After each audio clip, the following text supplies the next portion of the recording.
Welcome back to the 90 Mo podcast. My name is Kossi. Welcome back to a brand new video. Arsenal have beaten Manchester United 3-1, just like we called it at the 90 Mo during the preview. Another reason for you to subscribe to the 90 Mo, just for you to get those predictions. Just that. Now, Man United, in this game, they will feel a little bit hard done by. They could have got a good point. They could have won the game. It was very, very tight with Garnacho and Gabriel, that offside trap. But Arsenal will feel relieved. Mikel Arteta and his team will feel relieved. They played so well. They did everything. And for you to walk away, from the Emirates Stadium, losing a game that you've controlled that much, losing a game that you've looked so well, would actually be a very, very big disappointment. We're going to be diving into the key talking points about Arsenal, the key talking points about Man United. I think United were really, really, really, very, very organized. They had a very good game plan. They followed it until the last 11 minutes of the game. And that is where they lost it. That is where Man United lost this game. If Man United do not let Declan Rice control the ball from the corner from Saka's corner, if they don't let him control the ball, if they don't give him so much time on the ball, they don't concede that goal. They simply don't concede that goal. If Manchester United do not concede that goal, definitely they don't go into all numbers in attack. Then they concede the third from Gabriel Jesus. They don't. So, interesting game. Very, very tactical. Very good tactical battle from Mikel Arteta and Erik ten Hag. I think so many things to learn for Man United, and so many things to learn from for Arsenal as well. But again, if you watch this game, like I said, it was one of the games you had to watch this weekend. Otherwise, you are actually going to miss out. So let's start off with Arsenal. What did they do right in this game? It was about stopping the transitions, and they did the job very, very well until maybe one or two chances where Man United actually exploited the transition. So let's talk about the first goal for Man United.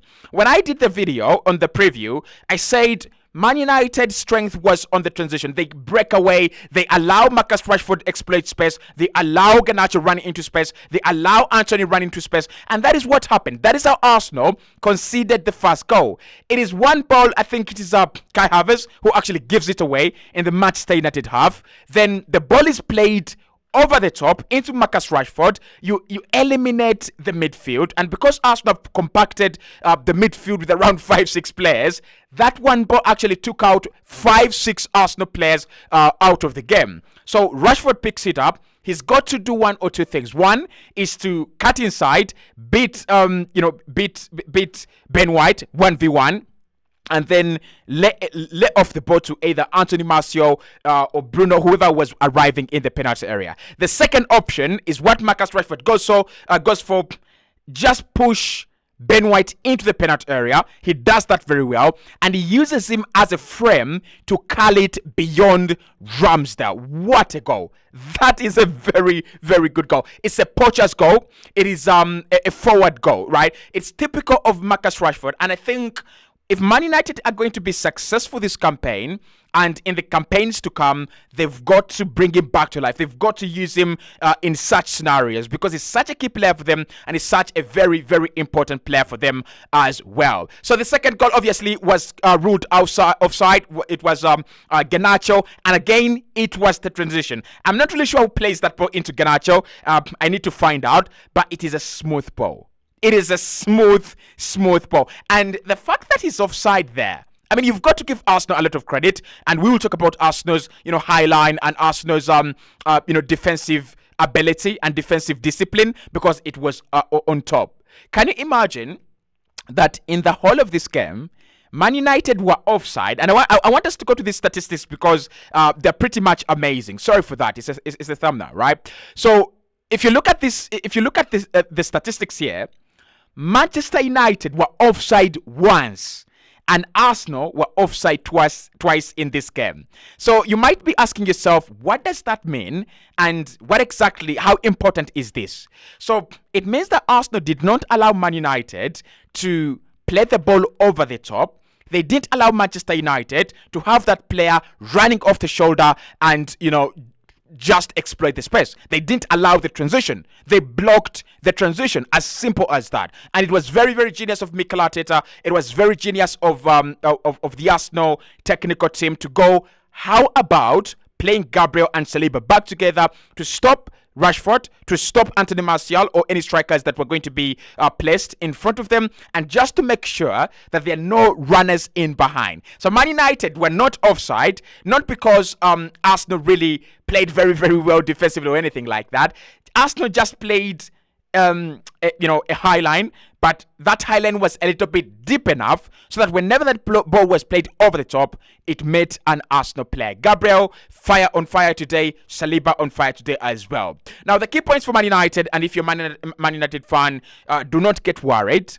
Do not get worried. This Manchester United team is going to get better. The problem and the worry for Man United is defensively. It is a shambles. Those 2 goals that you've conceded in the last 10 minutes of the game in added time, it's a shambles. When you're away from home at the Emirates Stadium, you don't want to give away such chances. You don't want Rice to be in your penalty area, turning around and just doing whatever he wants.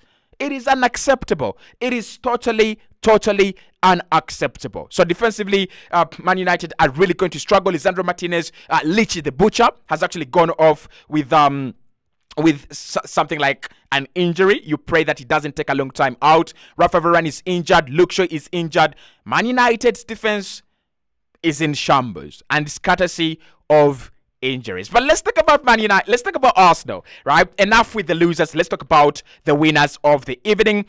What I liked about Arsenal, and it looked like they watched my video on this channel, because I said with Man United, when you play a high level game against United, against City, against Liverpool, there are 2 things you do. 1, you take initiative, and number 2, you become accurate. You play with absolute accuracy. So there's one thing I want to show you here in these statistics. Look at Arsenal's passing accuracy, right? Look at the possession first and foremost, but look at their passing accuracy, 87%. Then look at the number of shots Arsenal have and the amount of goals on target, 3. So Arsenal really came to kill this game, and whether this was by luck, whether this was courtesy of Mikel Arteta or the team actually playing very well, Arsenal came with accuracy. And that's why you saw Man United did not have those usual chances through and go, because Arsenal didn't commit mistakes. Arsenal were not sloppy. Arsenal were not giving Man United any chances. It was all about, if you want to beat us, you've got to be better than us. And the question was Man United really better than Arsenal today? No. Did Manchester United win? No. So the accuracy that Mikel Arteta's men have executed today has been absolutely over the top. You get 5 shots on target, you score 3. That Martin Odegaard chance on any other day, it goes wide. That Rice chance on any other day, it hits the post. That Gabriel Jesus chance on any other day, Diego Dalot sweeps the ball away from the legs of Gabriel Jesus. And as you watch the Premier League season, you're going to see these chances go begging. But because Arsenal were accurate, because they decided we will take our chances, Man United have been overpowered. So if you're an Arsenal fan, this is a huge positive, right? But the other thing I loved about Arsenal today was the creativity. We've talked about it before, and not on this channel definitely, but because I run a second podcast called the Courses Arsenal podcast, I've always talked about Arsenal's lack of creativity, and Alexander Zinchenko coming back in the side, Gabriel and Saliba pairing up. It meant that core of Rice, Odegaard, and Kai Havertz and Fabio Vieira in the second half, obviously, could actually lift themselves from the defensive area to the offensive areas of the pitch without minding what's going to happen behind us, right? So what you love about this, and what actually this does for Arsenal, it creates a lot of a good vibe. It creates a lot of a good feeling around this squad that, hello, we can still create chances, and we can still actually break down a very stubborn Man United side and a very well-organized Manchester United side, right? So Arsenal, the key point in this game, the creativity is there, but it is about playing players in their rest positions. I think Mikel Arteta, more than anyone in this game, has learned that you either play your players in their best positions or you don't win the game. And for me, it's as simple as that. When Odegaard has played in his best position, Arsenal have won. When Jesus has come in his right position, Arsenal have won. When Eddie Nketiah played in his right position, Arsenal won the game, right? So play your back four. No one is actually going to ask questions of it. Play your back four as Mikel Arteta, and then allow Odegaard in the 10, allow Rice to play behind those attacking midfielders, and probably get rid of Kai Havertz. I'm sorry, I really love Kai Havertz. I thought today's game was not for him. It wasn't actually for him. And I know many Arsenal fans also feel the same way. But of course, those are my initial thoughts about the game. We'll be trying to dive into the tactical analysis, how Arsenal eventually won the game, and why Fabio Vieira is going to be an important player for Arsenal this campaign. Like, 2 games he's come on, 2 assists already. And he has created an impact, an environment that many Arsenal fans would love to see. Arsenal 3, Man United 1. We called it, and I hope you guys actually are happy at the moment. Man United, do not worry. It's not the end of the world. It will be all right.